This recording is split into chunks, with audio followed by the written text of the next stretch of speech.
Hello అండి. Welcome to మావి చిగురు స్టోరీస్. ఈరోజు కథ. ఈ కథ మీకు నచ్చితే లైక్ చేయటం మర్చిపోకండి. మీకు ఎలా అనిపించిందో కామెంట్ చేసి చెప్పండి. ఈ ఛానల్ని కొత్తగా చూసేవారు మరిన్ని మంచి కథల కోసం సబ్స్క్రైబ్ చేసి బెల్ ఐకాన్ ఆన్ చేయండి. అప్పుడు ఏ కొత్త వీడియో పెట్టినా మీ దాకా వస్తుంది. ఇక కథ మొదలు పెడదాం.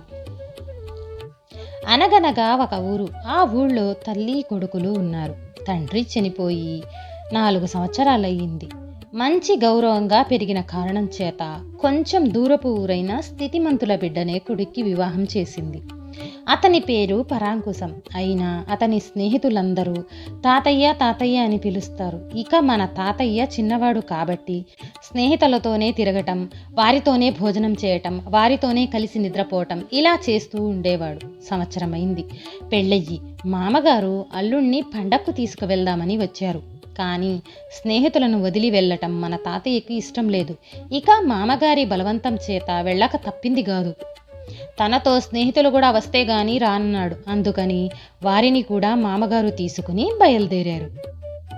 సరే ఇంకేం, అల్లుడు వచ్చాడు కదా అని మామగారింట్లో పంచభక్ష పరమాన్నాలు, నవకాయ పిండి వంటలతో ఆ రోజు మధ్యాహ్నం భోజనం జరిగింది. మధ్యాహ్నం భోజనాలు ఆలస్యం అవటం చేత మాకు ఆకలవటం లేదని స్నేహితులు రాత్రి భోజనం మానేశారు. కానీ మన తాతయ్య సిగ్గు చేత మధ్యాహ్న భోజనమే సరిగా చేయలేదు. ఆకలేస్తుంది అయినా స్నేహితులు భోజనం చేయము అన్నారు కాబట్టి తను చేయననేశాడు. అల్లుడికి కోపం వచ్చిందేమోనని మామగారు, బావమరుదులు, మరదళ్ళు అంతా వచ్చి బ్రతిమాలారు. ససేమీరా వద్దంటే వద్దన్నాడు. స్నేహితుల చేత చెప్పించాడు. అప్పటికీ వద్దన్నాడు. అల్లుడికి కోపం వచ్చిందని కారణం తెలియక ఇంటిల్లి పాది దిగులు పడ్డారు. అసలు గొడవ వాళ్ళకేం తెలుసు పాపం. రాత్రి స్నేహితులతో పాటు అల్లుడికి మేడ మీద పక్క వేశారు. గాలి బాగా వేస్తుందని పడుకున్నాడు మనవాడు. నిద్ర పడితేగా ఒక మూల కడుపు కాలుతుంది. ఏం చేస్తాడు? ఒక రాత్రి వేళ స్నేహితులను లేపాడు. అరే, ఈవేళ మీరు కడుపు నిండా భోజనం చేశారాయను. నా సంగతి మీకు తెలుసు కదా. ఆకలి మండిపోతుందిరా, నిద్ర పట్టడం లేదు, ఏం చేయను అన్నాడు. పాపం వాళ్ళకి ఏం తోచలేదు. అటూ ఇటూ చూస్తే ఆ వంట ఇల్లు మండువా ఇల్లు. అందువల్ల మండువా గొట్టం ద్వారా వంటింట్లోకి దూరి దిగొచ్చు.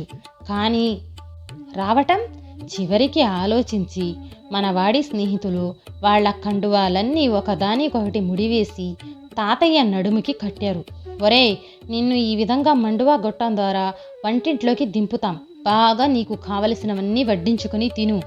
తినటం అవగానే లాగు అని అను. మళ్ళీ నిన్ను పైకి లాగేస్తాం అన్నారు. తరువాత తాతయ్యను వంటింట్లోకి దింపారు.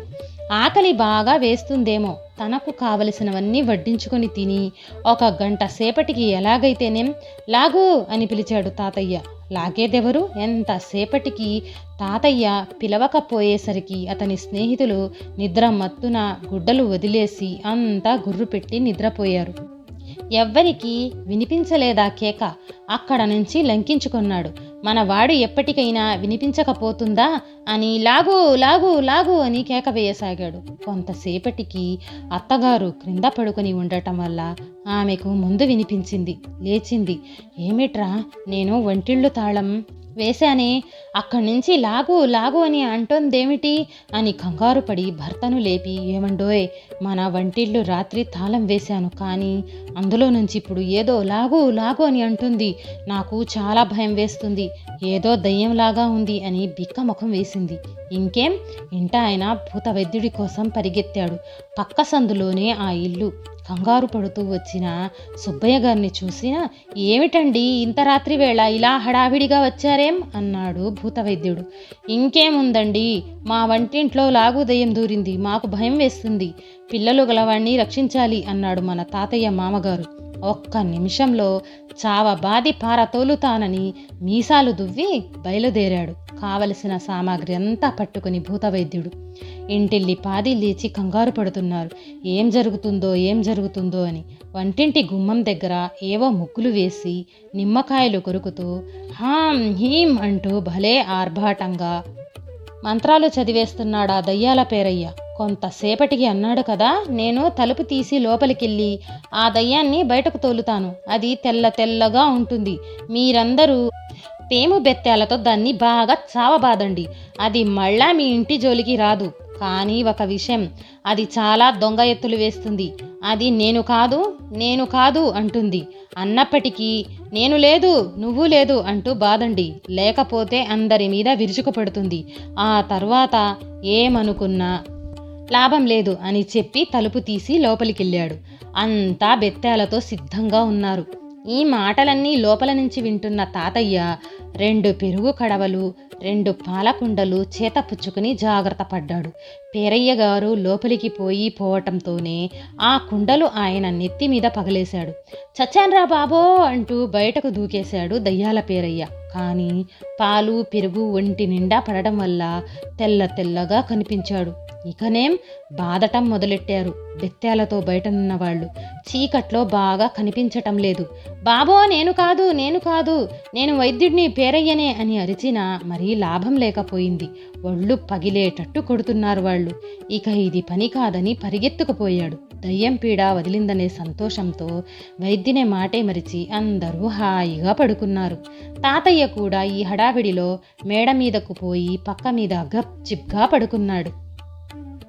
మరునాటి ఉదయాన వీధి అరుగు మీద సున్నపు పట్లు వేసుకుని కూర్చున్న పేరయ్య గారిని చూసి, సుబ్బయ్య గారన్నారు కదా, ఏమండి రాత్రి దయ్యాన్ని వెళ్ళగొట్టినప్పుడు బాగానే ఉన్నారు కదా, ఇదంతా ఏమిటి అని.